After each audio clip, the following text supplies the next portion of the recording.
Gaffer, obviously a bit of a different one today. The storm causing havoc for just about everyone, including ourselves. Obviously, training cancelled today. How has that affected preparation ahead of tomorrow? I don't think it's caused much disruption, Gareth. On a Friday generally is quite light anyway. So, like I say, I think the most important thing is the players' health. The warnings were there from for everyone, the government, to say no travel. So I think we're taking the right steps to avoid any major issues in terms of players' welfare. So yeah, listen, everybody will be ready to go tomorrow. They're well looked after, they're well trained, so they should be fit and ready to go. Yeah, and just looking at tomorrow's game, how are your or what are your thoughts heading into it? Yeah, been another tough game. The two game previous have been tight affairs. We've had good opportunities in both games to score goals. We're just not taking them, and we've lost both games 1-0. First game, a deflection. In the second game, a cross that we don't stop at Capo, and Zach Rudden gets on the end. It's a good finish. So, yeah, we want to avenge those two defeats. We want to go to Hampden tomorrow and get out the 3 points and keep our run going as well. We're on a good run league-wise, and we want to keep that going for as long as we can.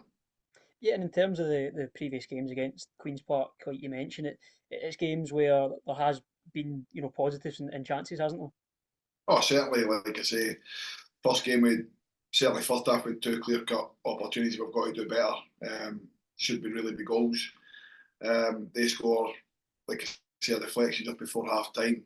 Second half, they'd lots of the ball without really causing us any problems. I know they had the post and the bar in that game. But like I say, second game, how we never scored first half with the amount of opportunities we had, I don't know. And again, that's football. They've got one opportunity and they score with it, and they come away with Capo with 3 points. So, listen, we know how good a team Queens Park can be, but in my own opinion, in the last few weeks, they've lost probably their two best players in Don Thomas and Dane Murray going back to Celtic. So again, spaces open up for players to come in and get a shot in the Callum team. So whatever team we pick tomorrow, we'll be ready for the whatever they're going to throw at us. Sorry, so we'll be ready for them. Yeah, and in terms of the time off from that last game out against Partick Thistle, how have you managed to keep the boys ticking over and keeping them going ahead of tomorrow's return? Yeah, well, it's not been ideal with the two games being called off. Certainly, the game against Hamilton, I think, could have went ahead.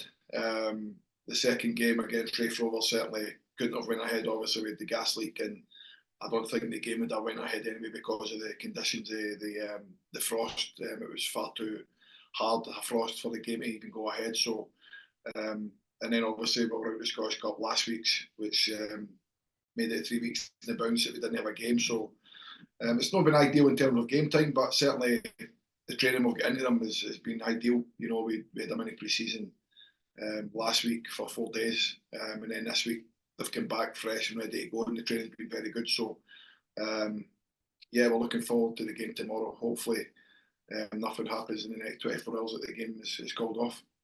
Yeah, and not just in terms of keeping the boys ticking over fitness wise, but how do you manage to keep the boys' momentum going and keeping them in that position where on the current unbeaten run and using that to go into the next game?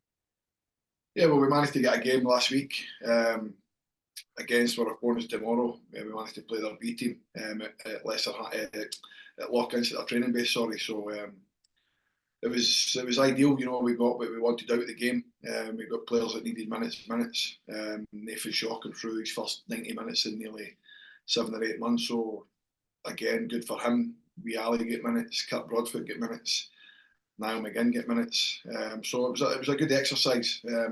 And within that, the other 3 4 days was hard work in the legs. So everybody came through that unscathed, which is good for them, and it'll set them up now for the rest of the season, the second half of the season. Yeah, and you mentioned in there as well. Obviously, good to see players that have been coming back from injury getting minutes, but I think most noticeably, of course, Nathan Shaw as well. How good was it to get him a full run out? Well, psychologically, I think for Nathan, it'll show him that he's in a good place.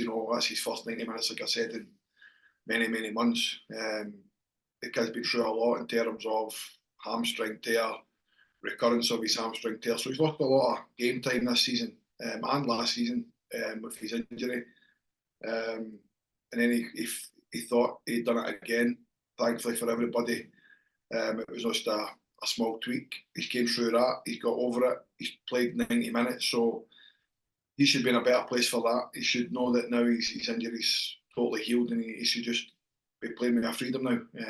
Like I say, I'm myself and Andy and the rest of the staff are right behind him, as are the players. We want him to kick on and show what a good player he can be for Morton going forward. And in terms of the rest of the team, how's everything shaping up ahead of tomorrow?